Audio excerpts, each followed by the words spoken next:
Bonjour chers auditeurs. Bienvenue sur notre chaîne. Nous remercions chaleureusement nos abonnés pour leur soutien indéfectible. Si vous êtes nouveau sur notre chaîne, nous vous invitons à vous abonner et à cliquer sur l'icône du pouce levé pour montrer votre appréciation de cette vidéo. Ce faisant, vous resterez au courant et serez informés de tout nouveau contenu. Aujourd'hui, nous avons le plaisir de vous présenter la leçon 3 du deuxième trimestre de l'année 2024. Le titre de cette leçon: La lumière brille dans les ténèbres. Prions. Notre Père qui est aux cieux. Merci pour cette leçon. Aide-nous à la comprendre. Seigneur, aide-nous à mettre en pratique ce que nous apprenons. Au nom de Jésus, nous te prions. Amen. Notre texte clé se trouve dans Isaïe 41, verset 10. Jésus leur dit: La lumière est encore pour un peu de temps au milieu de vous. Marchez pendant que vous avez la lumière, de peur que les ténèbres ne vous surprennent. Celui qui marche dans les ténèbres ne sait pas où il va. Chers auditeurs, dans le dernier livre de la Bible, l'Apocalypse, le diable est représenté comme un dragon et un serpent. Il est un dragon parce qu'il veut détruire le peuple de Dieu, et il est un serpent parce qu'il utilise tous ses mensonges pour le tromper. Dans les années qui ont suivi la mort du Christ, des milliers de personnes ont été torturées, jetées au lion et brûlées sur le bûcher par la Rome impériale pour avoir refusé d'adorer ses divinités. Pourtant, face à ce cruel châtiment, beaucoup sont restés fidèles, l'évangile a continué à se répandre et l'Église s'est développée. En conséquence, Satan a changé de stratégie. Des dizaines de païens furent baptisés, mais sans instruction approfondie de la vérité biblique. L'erreur s'est infiltrée dans l'Église lorsque les dirigeants ont fusionné les vérités de l'Écriture avec les coutumes populaires.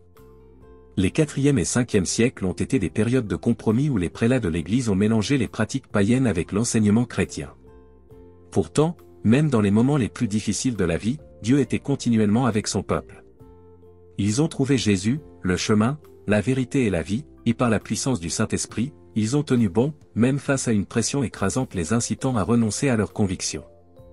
Ils sont restés fidèles à la volonté révélée par Dieu dans les Écritures et ont défendu sans faillir la vérité de sa parole, quelles que soient les pressions exercées sur eux, ouvertement ou subtilement. Dans cette leçon, nous étudierons comment Dieu a été continuellement avec son peuple dans les situations les plus difficiles. Comment ils ont trouvé Jésus, le chemin, la vérité et la vie, et par la puissance du Saint-Esprit, ils sont restés fermes, même face à une pression écrasante les poussant à renoncer à leurs convictions consciencieuses. Ils sont restés fidèles à la volonté révélée de Dieu dans les Écritures et ont défendu sans faillir la vérité de sa parole, quelles que soient les pressions exercées sur eux, ouvertement ou subtilement. Leçon du dimanche. Le compromis, la stratégie subtile de Satan. La leçon du dimanche intitulée « Le compromis, la stratégie subtile de Satan » examine le contraste frappant entre Jésus-Christ et Satan, tel qu'il est décrit dans la Bible. Au verset 6 de Jean 14, Jésus se déclare comme le chemin, la vérité et la vie, soulignant ainsi son identité en tant qu'incarnation de la vérité. À l'inverse, le verset 44 de Jean 8 dépeint Satan comme le père du mensonge, soulignant sa nature trompeuse et sa propension à déformer la vérité pour induire les gens en erreur. La leçon souligne la vérité fondamentale selon laquelle Jésus parle parce qu'il est la source de la vérité, issue de la sagesse et de l'amour de Dieu. Au contraire, Satan opère par la tromperie, en utilisant le mensonge et la désinformation pour égarer les gens. Cette tactique est illustrée par son interaction avec Ève dans le jardin d'Éden, où il a déformé la vérité de Dieu et créé le doute en contredisant les commandements de Dieu.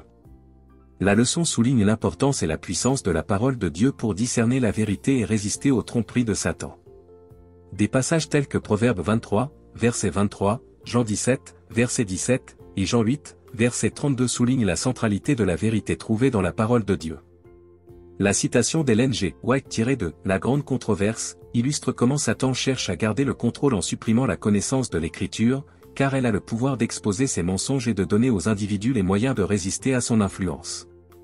Dans l'ensemble, la leçon met en garde contre la compromission de la vérité et souligne la nécessité de s'appuyer sur la parole de Dieu pour discerner les stratégies subtiles de Satan et y résister. Leçon du lundi, les loups sauvages. La leçon du lundi intitulée « Les loups sauvages » porte sur les avertissements donnés par l'apôtre Paul aux dirigeants de l'église d'Éphèse concernant l'apostasie imminente. Dans Actes 20, versets 27 à 32, Paul exprime son inquiétude face à l'infiltration de faux enseignements et de fausses pratiques au sein de l'Église. Il met en garde les responsables éphésiens contre les « loups sauvages » qui s'infiltreront dans l'Église, sans épargner le troupeau, ce qui indique une persécution féroce à l'intérieur de l'Église. Il prédit également que des individus s'élèveront au sein de l'Église, tenant des propos pervers et cherchant à entraîner des disciples à leur suite, introduisant des hérésies et de fausses doctrines. Dans 2 Thessaloniciens 2, versets 7 à 12, Paul décrit les caractéristiques de l'apostasie à venir, en soulignant un éloignement progressif de la vérité de la parole de Dieu concernant l'obéissance à la loi de Dieu. Il note l'introduction d'idoles dans le culte chrétien et l'adoption de pratiques païennes pour rendre le christianisme plus acceptable, comme le fait de renommer des divinités païennes en saints et d'adopter le culte dominical. La leçon incite à réfléchir sur les compromis qui s'introduisent dans l'Église aujourd'hui, en soulignant le danger qu'il y a à mélanger la vérité et l'erreur. Elle encourage les croyants à examiner leurs propres actions et les compromis potentiels, les exhortant à rester vigilants face aux faux enseignements et aux fausses pratiques.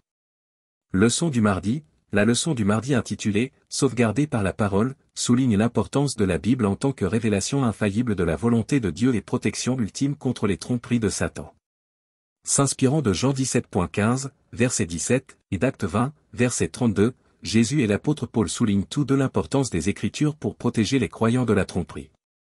La Bible est décrite comme présentant le plan du ciel pour le salut de l'humanité, étant inspirée par Dieu dans son intégralité, et utile pour la doctrine, la réprimande, la correction et l'instruction dans la justice. La leçon souligne que la Bible ne révèle pas seulement l'amour infini de Dieu et la vérité de la grande controverse, mais qu'elle expose aussi les illusions sataniques et les tromperies du diable.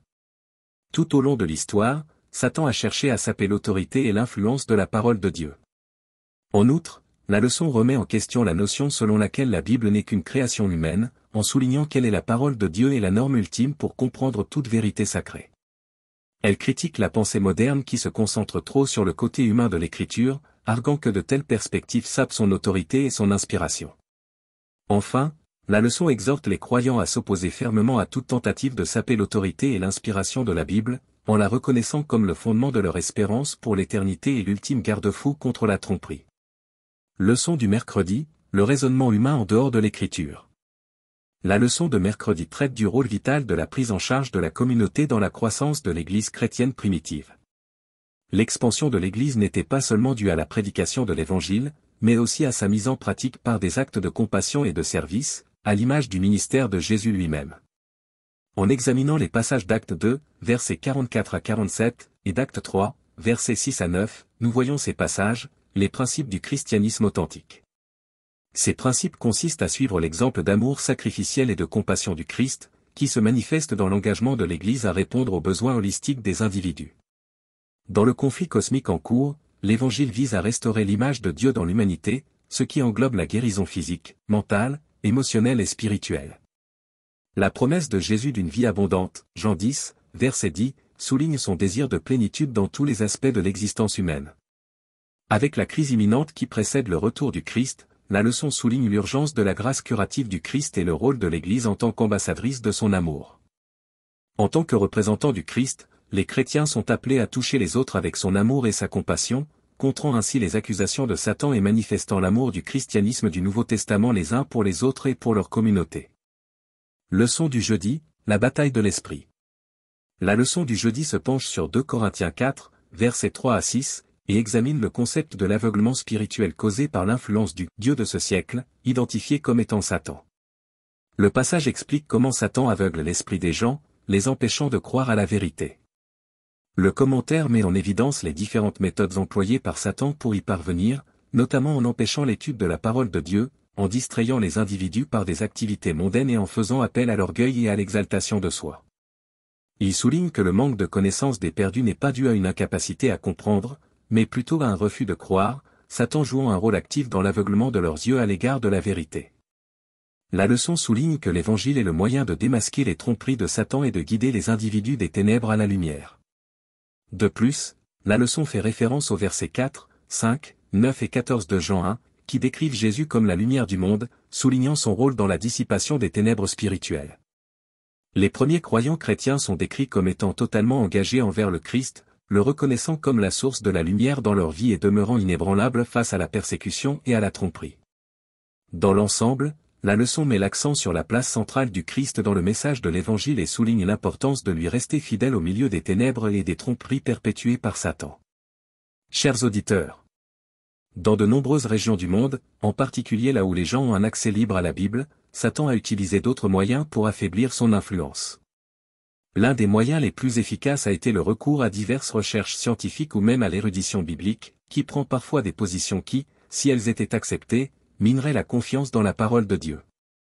Par exemple, bien que le livre de Daniel soit daté de plus de 500 ans avant Jésus-Christ, de nombreux spécialistes de la Bible le datent plutôt du milieu du IIe siècle avant Jésus-Christ.